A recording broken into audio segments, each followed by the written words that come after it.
Hey, thanks for tuning in to Al's Airguns. Today we are doing some sound testing. We've installed the TKO Moderator onto our 2289 Crosman 22 caliber pneumatic pellet gun, and hey, this is Al from the future. Hey, for those of you that just want the short version, I thought I'd go ahead and net it out for you here. There's a lot of good information in the rest of the video, so I'd encourage you to watch it. But if you're looking for the short answer, the TKO has been installed on our 2289. 2289 at 10 pumps produces roughly 112 decibels. When we put in the pump arm, makes about 89 decibels when I pump it like that, between 88 and 89. When we drop the TKO moderator on here, it does fasten with a couple of set screws that kind of dig into the barrel. So it's not really an on and off. It's more of a semi-permanent or permanent installation, but very easily done. When we go ahead and add the TKO, we drop that 112 decibel sound signature to between 84 and 88 decibels. So at that point, the shot is quieter than our pumping action or loading and cocking the action or just discharging the action itself. So when you first do it, you'll be amazed. You'll think your gun isn't working. It's that quiet. But you know, particularly while these are on sale for $49.95 shipped, this is just an incredible value. And to put it in comparison, I love my Donnie FL Tonto that I have on a 2240. That Tonto does basically a 25 decibel reduction on the 2240. So, you know, that's a $100 device, and this is half that money. So I consider this an excellent value. The other thing I really like about this here in the short version is the diameter. This is thin enough to easily be added without having to add any kind of riser to your optics. And if you want, it's available with a ramp style front sight on it so that you can run iron sights with this. All right, I'll let you get back to the video. And we've gotten out the digital sound meter and have done a little bit of testing. In addition to the 2289 and its results with the TKO, I've also been collecting data on other pellet guns, including the 2240 with and without a moderator, and the, for instance, 1377 without a moderator at various power levels. And I'd like to go ahead and show you that data as well. I think you're going to find it really interesting. When looking at our rifle as part of the upgrades, you can tell she's grown a little bit in size. We, of course, added a steel breech to it, which allows us to place a red dot on there. Have not been inside the action or the power system at all, but did go ahead and put on the TKO Suppressor. Right now, this thing is phenomenal. I want to go ahead and measure the length for you.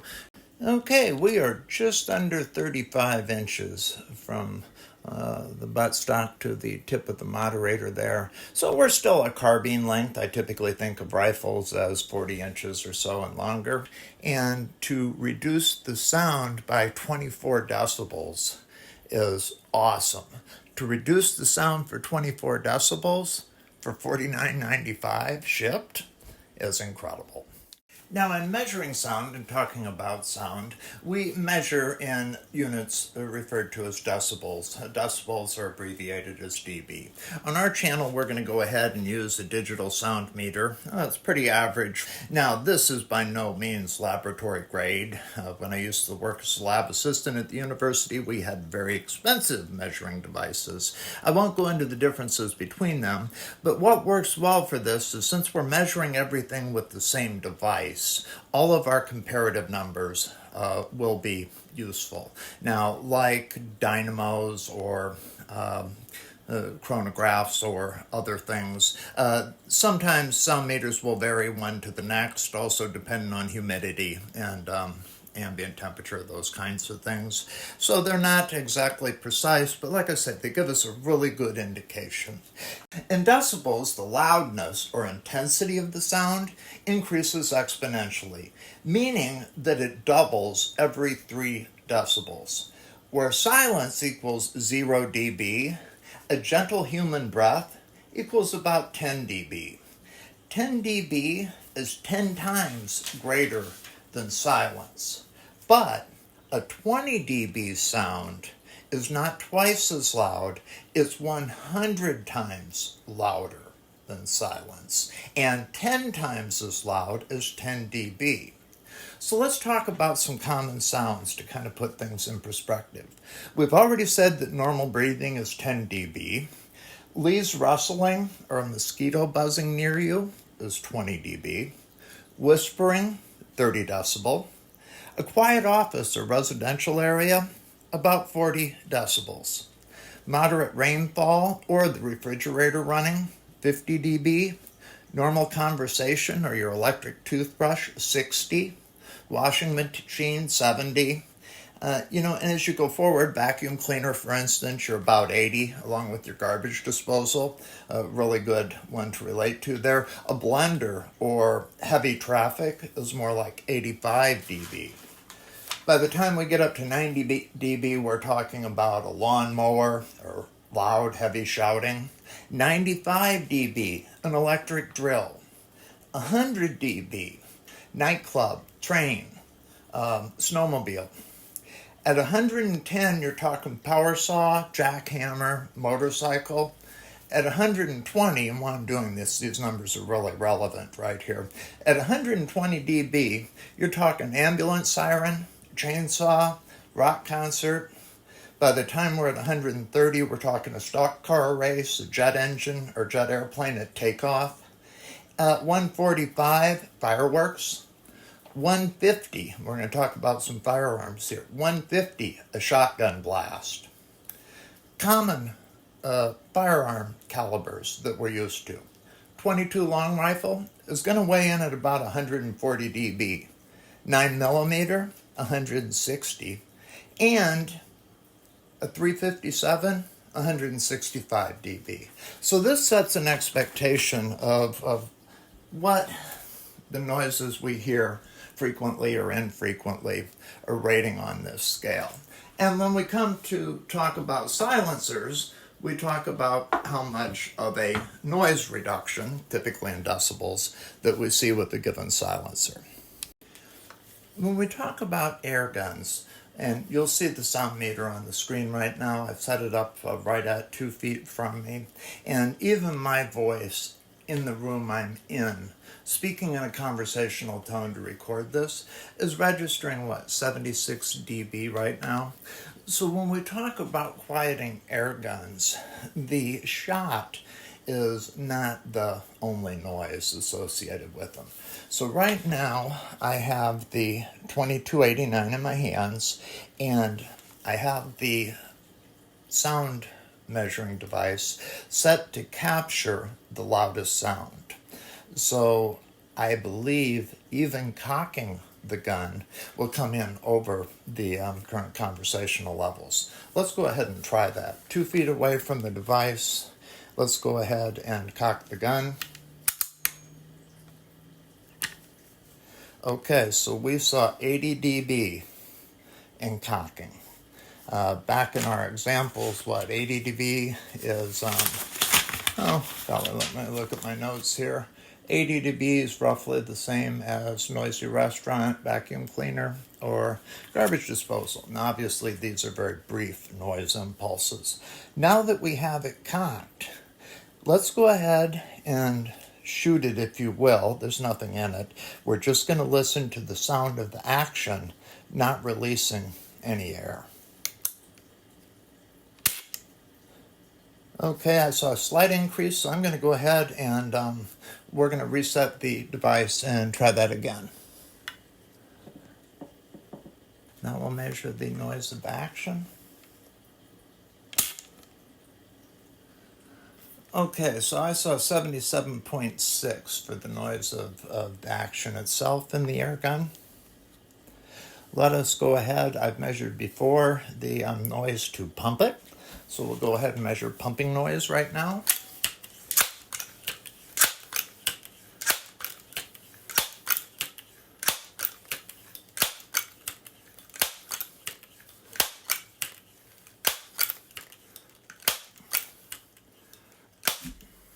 So pumping up to 10 pumps, we saw a decibel reading of 87.8.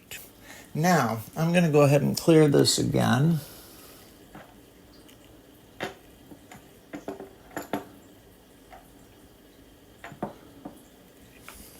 Okay, we're reset. We have the muzzle 24 inches away, no pellet. Oops, need a cock. And discharge. All right, 87.8 with our TKO brake on. Now I have measurements with it off that I'll share with you in a moment.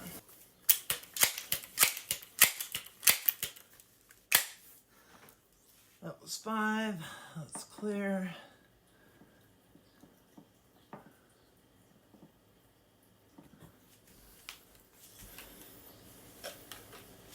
Five pump discharge. 84.5. So that is even quieter than I thought. Basically, what we're seeing is with the TKO, the 5.5 inch TKO, I believe it is, I'll confirm that, in place, this device is quieter when shooting than it is when pumping. So, what do we think of the TKO Suppressor? I think it's fantastic. I would give it a 9 out of 10. The quality of construction is spot on. The sound reduction is impressive. One of the things I like very much about it, as opposed to some of the other suppressors or moderators that I like the Donnie FLs, the Tonto from Donnie FL is relatively thin, but nowhere near as thin as the TKOs. And there are a lot of times when this narrowness, this lack of bulk, is really advantageous. For one thing, you can run these on a rifle or carbine and stick with your iron sights. TKO will go ahead and put a front sight on there if you want, and these things have a small enough diameter that it's practical to go ahead and use it with iron sights. Also, you aren't going to have to lift on any kind of riser to see over your can. So in many ways, while it may be a little bit longer than, say, a Tonto, it more than makes up for it in its lack of circumference. So that was one of the real advantages that I liked. By putting it on this little carbine, we ended up just under 35 inches, and the gun still balances very well. This is made of a metal adapter here, and then some kind of polymer synthetic underneath there, not 3D printed, with a carbon fiber wrap on the top of it. So it's still very lightweight. Yeah, other than that, my advice is call Mike up or get onto the website at tko.com or tko22.com. I'll put that in the notes, and I would do yourself a favor and pick one of these up.